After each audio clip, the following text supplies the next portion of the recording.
Vou trazer aqui o teólogo Fernando, né? Mas para falar junto com o psicólogo, né? O Fernando trabalha com abordagem centrada na pessoa que usa o método fenomenológico, certo, Fernando? Certo, Júlio.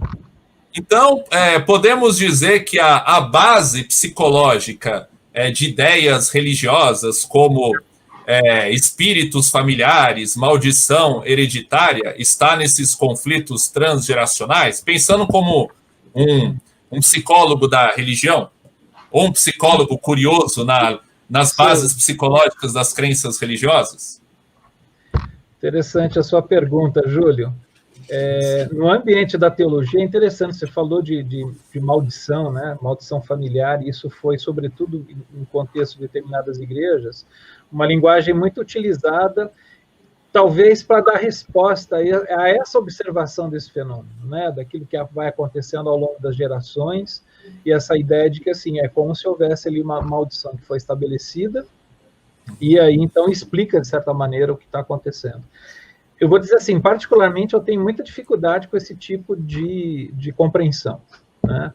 A partir até mesmo da compreensão da teologia, talvez, e mesmo da psicologia, né? Eu continuo preferindo entender que são processos de aprendizado. Eu acho que é isso que a André está colocando também, que acontecem de maneira assim tão sutis e dentro de um conjunto de fatores, né? Alguém perguntou aí acerca dessa questão genética. Eu penso assim, ela é um fator importante, mas ela não é única.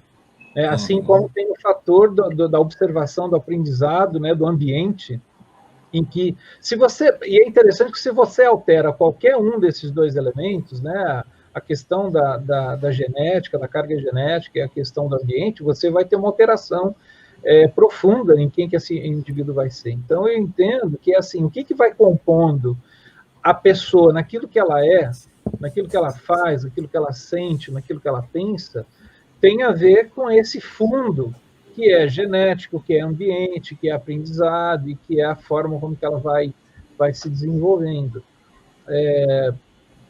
Nessa questão que você está trazendo sobre algo de ordem espiritual e tudo mais, como sendo, por exemplo, isso que você disse da maldição, herança, né? Maldição familiar, esse tipo de coisa, volto a dizer, eu tenho muita dificuldade de lidar com as bases, inclusive teológicas disso, né? Porque isso tem uma fundamentação teológica que é feita e que é construída, da qual eu discordo, e eu entendo que, assim, é a maneira como que as coisas vão sendo aprendidas, né?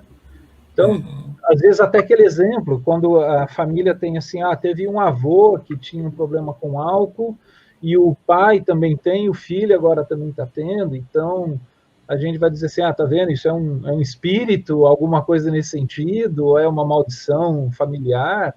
Eu fico pensando no aprendizado dessa relação em que acontece de filho vendo o pai bebendo, e bebendo de forma desordenada, e entendendo que ali é um ambiente que eu posso fazer da maneira como que eu faço. Isso não é elaborado, ninguém pensa assim, né? É assim que está fazendo, é assim que eu vou fazer. Não, mas é uma questão de observação, né? E aí as coisas vão acontecendo e se cria esse modelo, vamos dizer, que vai passando aí de geração em geração e que causa muito sofrimento, né? Nesse exemplo, por exemplo, que eu estou dando. Então, alguns causam isso. Eu prefiro pensar nessa ordem, Júlio.